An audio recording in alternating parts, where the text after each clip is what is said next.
pit bulls are overlooked in shelters and are euthanized based on stereotypical myths about them. According to What's in a Name 2016, it is currently estimated that approximately 3.9 million dogs enter animal shelters each year, and over 30% are euthanized. I have personally spent time volunteering in shelters, and I also have one as a pet for 9 years now. Everyone should visit their local shelter and take a pit bull out and experience the true love these dogs have for humans. Today we will discuss the top 3 myths about pit bulls: the locking jaw, how they are inherently vicious, and once a fighting dog, always a fighting dog. First, we will learn why pit bulls do not have a locking jaw and how their bites compare to other dogs. Pit bulls have a circulating myth that they have a locking jaw. There is absolutely no evidence that pit bulls have a locking jaw mechanism in their jaws.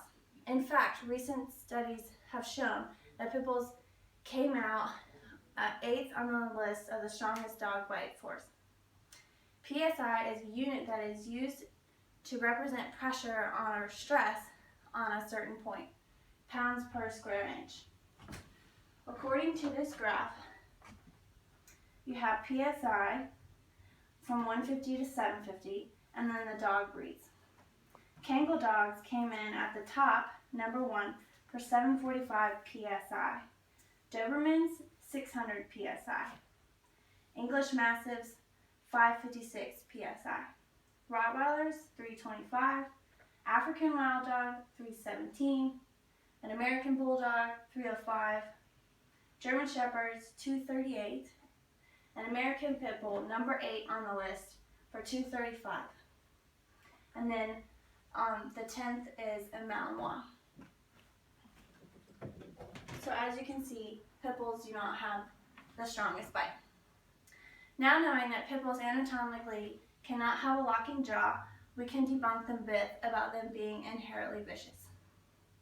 Pit bulls get a bad rep for being inherently vicious, but the truth is there is no bad dogs, just bad people. Owners who fail to properly train their dogs or who let them roam free are to blame for this increasing problem. Dogs who are free to roam the streets are more likely to find themselves in trouble with other dogs and children. Studies show dogs who are left alone on short chains can aggravate them and make them more aggressive. It's called restraint frustration, which occurs when a dog is unable to follow its instinct to approach.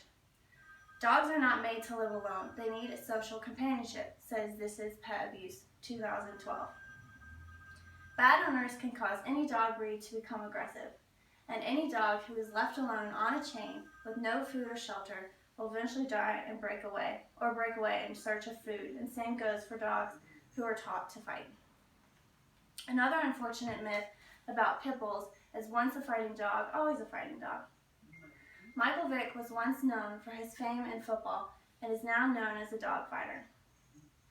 Vick was caught running in an illegal dog fighting ring in his home in Virginia.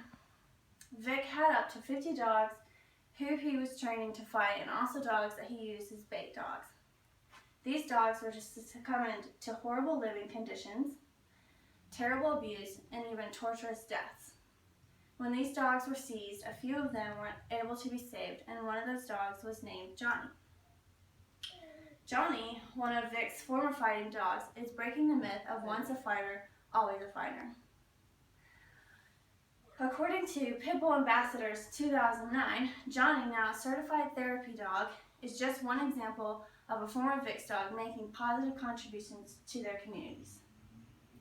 Johnny now goes to libraries and sits with children as they learn to read. Pit bulls have unfortunately received a bad rep from bad owners and media about their characteristics.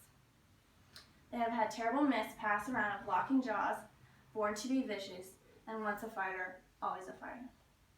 But today we have learned a valuable lesson to not always believe what you hear, and to give every dog a fighting chance, no matter what their breed is, to go to your local shelters, get involved, and give a dog a second chance at life.